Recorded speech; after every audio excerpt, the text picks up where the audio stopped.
If you look closely at the most toxic, mechanically demanding video game on the planet, you won't find a game about magic and monsters.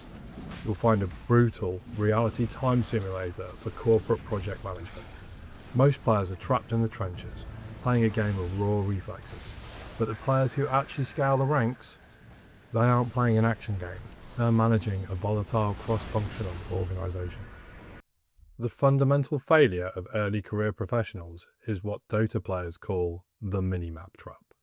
In Dota, a player gets hyper-focused on securing last hits to maximise their individual gold. They're executing their operational tasks flawlessly, but they're staring so hard at the immediate objective that they fail to look at the minimap. They miss the 3 enemies rotating through the fog of war, and they get completely wiped out. They won the micro interaction, but they lost the macro strategy. This is exactly what happens when a high-performing individual gets promoted to project manager. They're so comfortable writing the code, making the sales, or doing the tasks they've been given, they keep their head down in the trenches. They manage the sprint board perfectly, but they fail to look at the industry minimap.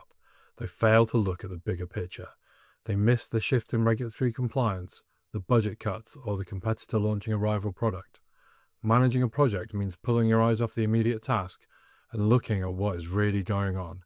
If you don't watch the map, your entire operation will get flanked. To actually run a team, you have to adopt the Position 5 philosophy. In Dota, the Position 5 is the hard support. They take no farm, they have no money, and their personal stats look terrible, but they dictate the entire flow of the game. They use leverage and tactical sacrifice. A Position 5 will intentionally walk into a fatal enemy spell to save their carry. They look at the board and realise, if I die, I lose a fraction of our net worth and respawn in 30 seconds. If the carry dies, the supply line breaks and we lose the operation, so they take the hit. In the corporate world, this is the essence of executive leadership.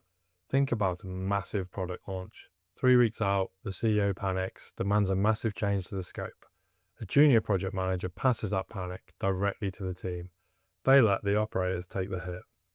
A senior project manager operates strictly on the command intent. They step directly into the line of fire, they take the meeting with the CEO, who's furious. They absorb all the friction and fight the fights that need to be fought. They take the political death.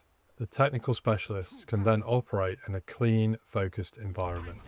The project manager provides the vision, the logistics, and acts as the shield for the operational assets. The final lesson is resource allocation, and it's a cautionary tale. In the late stages of Dota, a player will hold on to thousands of gold instead of buying a massive weapon. They're keeping a strict reserve of gold. This is called buyback gold, so if the operation fails and they die, they can instantly buy their way back to the battlefield to defend the base. This is capital liquidity, and it destroys the happy path fallacy in project management. Amateurs plan projects assuming everything will go perfectly. They allocate 100% of their budget, 100% of their resources, and 100% of their team's energy to aggressive growth. But the map is dynamic. Things go wrong, things fail. If every resource is tied up in forward momentum, a single market shock will completely bankrupt the operation. You must always maintain an operational reserve. You hold the budget, you pad the timeline, and you secure the buyback. If you view business as a chaotic solo queue, you will burn out.